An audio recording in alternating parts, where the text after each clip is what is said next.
America ने पाकिस्तान के 4 इदारों पर बैलिस्टिक मिसाइल प्रोग्राम में मदद देने का इल्जाम लगाकर पाबंदी आयद कर दी है। पाकिस्तान ने इन पाबंदियों को अफसोसनाक करार दिया है। तर्जमान ने कहा कि तबाही फैलाने वाले हथियारों या उनकी तरसील के जराए पर कार्रवाई की जाएगी। इन इदारों में इस्लामाबाद का नेशनल डेवलपमेंट कॉम्प्लेक्स शामिल है। ये इनका यूएस स्टेट डिपार्टमेंट जो है उसकी जानिब से बेसिकली प्रेस रिलीज जो है वो जारी की गई है।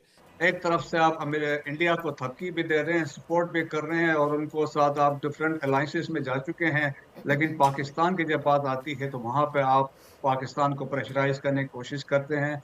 तो इन सब पे पाबंदी लगा दी है अमेरिका ने कि ये एक गैर कानूनी काम करते रहे हैं। इससे जो है वो एटमी हथियार जो है वो फैलने का खतरा है और इस वजह से पाकिस्तान की ये 4 कंपनियों के ऊपर पाबंदी लगाई जा रही है। उसके नतीजे में अब इन तमाम कंपनीज के जो अमेरिका में एसेट्स हैं वो सारे ब्लॉक कर दिए गए हैं। क्या समझते हैं कि इन पाबंदियों के बाद अमेरिका की ये इंडो पैसिफिक रीजन में जो तरजीहात हैं ये मजीद वाज़े हो गई हैं? लेकिन ये जो करंट सिचुएशन है इस वक्त तो ऐसी कोई जवाब भी नहीं है, तो इसके पीछे इस इक़दाम के पीछे आप क्या दानिश देखते हैं? ये पहली company national development complex located in Islamabad Pakistan. ये नेशनल डेवलपमेंट कॉम्प्लेक्स जो है ये जारी बात है एक सरकारी इदारा है, पाकिस्तान का एक सरकारी इदारा है, उसके ऊपर भी ये पाबंदी लगाई गई है।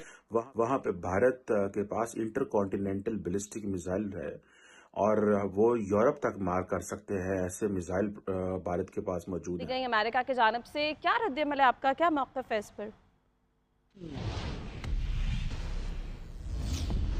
देखिए, अमेरिका और पाकिस्तान बड़े पुराने दो इत्तेहादी हैं और पाकिस्तान के हवाले से अमेरिका को जिस चीज़ को समझना चाहिए कि पाकिस्तान ने अपना न्यूक्लियर प्रोग्राम या मिसाइल प्रोग्राम कोई प्रेस्टीज की। जय हिंद दोस्तों, हिंदुस्तान वाला में स्वागत है। दोस्तों आपको बता दें कि पाकिस्तान के 4 कंपनियों पर अमेरिका ने बहुत ही बड़ा रोक लगा दिया है, जिसको देख करके पूरे पाकिस्तान के लोग भी हैरान हैं, क्योंकि अमेरिका कहना है कि वो कंपनियां जो है वो किसी भी तरह से जो है वो इलीगल पे काम कर रही हैं, ये इनको चलना जो है सही नहीं है, जिसकी वजह से 4 इदारों पर रोक लगा है, जिसको लेकर के पूरे पाकिस्तान के लोग भी हैरान हैं दोस्तों। क्योंकि आपको मालूम हुआ कि पाकिस्तान जो है वो परमाणु रहित देश है और जिस तरीके से वो बांग्लादेश के खिलाफ शक्ति उठा रहा था, उसी तरीके से अब पाकिस्तान के खिलाफ जो है बहुत ही बड़ा शक्ति उठाया है, जिसको देखकर पूरा पाकिस्तान हैरान है दोस्तों। क्योंकि आपको मालूम होगा कि पाकिस्तान जो है वो अमेरिका का बात मानता है, अमेरिका का गुलाम भी है। लोग पाकिस्तान के लोग ही कहते हैं कि पाकिस्तान पूरा जो है अमेरिका का गुलाम है। जिस तरीके से पाकिस्तान बोलेगा उसी तरीके से लोग लेंगे, क्योंकि पाकिस्तान से लोग अमेरिका से लोग भीख भी लेते हैं। की वजह से नहीं रखा, ये प्योरली दफाई मकासद के लिए है। आपको पता है कि पाकिस्तान जनूबी एशिया में जहाँ पे रहता है वहाँ पे भारत के पास इंटर कॉन्टिनेंटल बैलिस्टिक मिसाइल है और वो यूरोप तक मार कर सकते हैं, ऐसे मिसाइल भारत के पास मौजूद हैं। तो इन सब पे पाबंदी लगा दी है अमेरिका ने कि ये एक गैर कानूनी काम करते रहे हैं और उसके नतीजे में अब इन तमाम कंपनीज के जो अमेरिका में एसेट्स हैं वो सारे ब्लॉक कर दिए गए हैं। यानी इनकी जो भी वहाँ पे कोई प्रॉपर्टी है मूवेबल या इमूवेबल, उस पे अब अमेरिका ने एक तरह का एक ब्लॉकेड लगा दिया है। अगर कोई पैसे हैं मिसाल के तौर पे किसी के, तो ये अपने पैसे वहाँ के बैंकों से नहीं निकलवा सकते। लेकिन सर पाकिस्तान अब क्या करेगा इस सिचुएशन में? देखिए, बात ये है कि पाकिस्तान ने अब क्या करना है। अब ये पहले भी काफ़ी अरसा ब्लैक मार्केट से इक्विपमेंट ख़रीदते रहे, टेक्नोलॉजी लेते रहे और भारी कीमत देते रहे उसकी। बहुत सी चीज़ें हम बाहर से नहीं मंगवा सकते थे। हमारा जो पूरा न्यूक्लियर प्रोग्राम है उसमें बहुत सा ऐसा इक्विपमेंट है जो हमने ब्लैक मार्केट से ख़रीदा और वो गैर कानूनी तौर पे ख़रीदा गया। गैर कानूनी तौर पे पाकिस्तान मतलब एक तरह से वो लाया गया छुपा के और फिर हमने पूरा ये प्रोग्राम शुरू किया। तो अब जो है ना, अब पहले वो मैकेनिज्म्स इतने वो स्ट्रिक्ट होते नहीं थे, अब वो हो चुके हैं।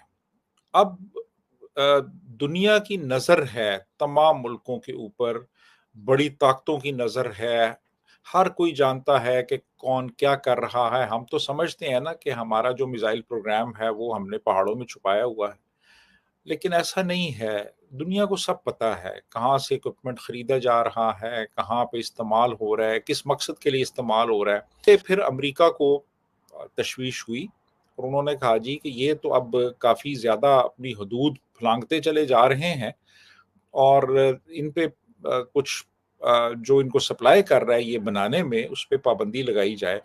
तो फिर उन्होंने ये पाबंदी लगाई है, क्योंकि ये देखें ना, इसमें ये है कि एक तो प्रोलिफरेशन ना हो, उसके बाद फिर गलत हाथों में ना चले जाएं, फिर खित्ते में आपने बैलेंस ऑफ पावर भी रखना है, फिर आपने एक वेपन्स ऑफ मैस डिस्ट्रक्शन की जो एक दौड़ है उसको भी डिस्करेज करना है।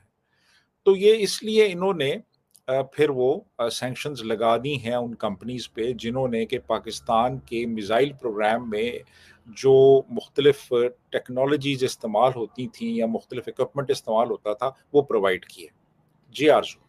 बिल्कुल ऐसा है, लेकिन सर पाकिस्तान में इस वक्त जो सूरत हाल है कि कभी चीफ मिनिस्टर को चाय पिलाने पे ले जाया जा रहा है तो कभी क्या चल रहा है, आपको लगता है कि जो सब पॉलिसी मेकर्स हैं जिसमें कि पॉलिटिशियंस भी शामिल हैं और ऑफ कोर्स एस्टेब्लिशमेंट भी, क्या वो पाकिस्तान के जो मेन इश्यूज हैं जिसमें कि इकोनॉमी है, कहीं से IMF जो है वो इन्हें $7 बिलियन नहीं दे रहा है, साथ इन्होंने जो है वो स्टैंडर्ड चार्टर्ड UK से $600 मिलियन जो है उसका एग्रीमेंट कर लिया है, जो इस वक्त दोस्तों अमेरिका जो है वो सोच समझ कर कोई भी काम करता है। आप लोगों को मालूम हो किस तरीके से वो जो है जो उसको सही लगता है वो करता है, और भारत का जो है वो साथ में सपोर्टिव भी है।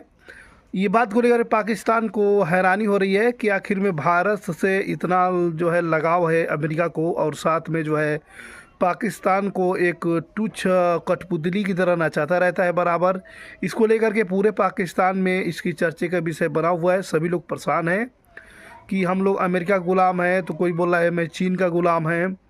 तो चीन ने तो फिलहाल में जो है अजीत डोभाल ने जो है वहाँ पर पहुँचते ही पूरा प्रोग्राम सेट कर दिया, जिसको लेकर पूरा पाकिस्तान के अंदर अफरा तफरी मची हुई है कि यार हम सोचते थे चीन और भारत को लड़ा देंगे तो चीन और भारत का जो है 36 का आंकड़ा रहेगा, तो कभी भी इन लोगों के बीच जो है वो तालमेल नहीं बैठेगा। लेकिन ऐसा कुछ भी नहीं दोस्तों। अजीत डोभाल जो है वो अमेरिका में जाकर वहाँ के वांग सिंह से मिले, बहुत ही 6 बड़े समझौते भी किए गए दोस्तों। ये बहुत ही बड़े समझौते हुए हैं जिसको लेकर पूरे पाकिस्तानी मीडिया में इसका डर भी देखने को मिल रहा है दोस्तों। आपको मालूम होगा कि अपने अजीत डोभाल जो भारत के हैं वो बहुत ही ज़्यादा एग्रेसिव रहते हैं, कहीं भी जाते हैं उनकी चर्चा बहुत ही ज़्यादा जो है पाकिस्तानी मीडिया में दिखाई जाती है। नरेंद्र मोदी की भी मीडिया बहुत ज़्यादा दिखाई जाती है, पाकिस्तानी मीडिया के अंदर चर्चा होता है, और जयशंकर साहब का। 3 लीडर जो है वो काफ़ी बड़े चर्चे में रहते हैं पाकिस्तानी मीडिया के अंदर। अजीत डोभाल जहाँ भी जाते हैं उनकी नज़र रहती है कि ये लोग क्या कर रहे हैं, किससे मिल रहे हैं, क्या बड़े समझौते हो रहे हैं। हर जगह जो है इन लोगों की चील की निगाहें होती है दोस्तों, चाहे वो जयशंकर साहब ही हो। ठीक है, अजीत डोभाल जो बड़े समझौते किए हैं चीन के साथ में, आपको मालूम होगा कि चीन और भारत का जो है बिलियंस ऑफ डॉलर में जो है ट्रेड व्यापार होता है। किसी भी तरह से जो है बॉर्डर पे इशू हो या ना हो, लेकिन व्यापार भारत और चीन का कभी रुकता नहीं है दोस्तों।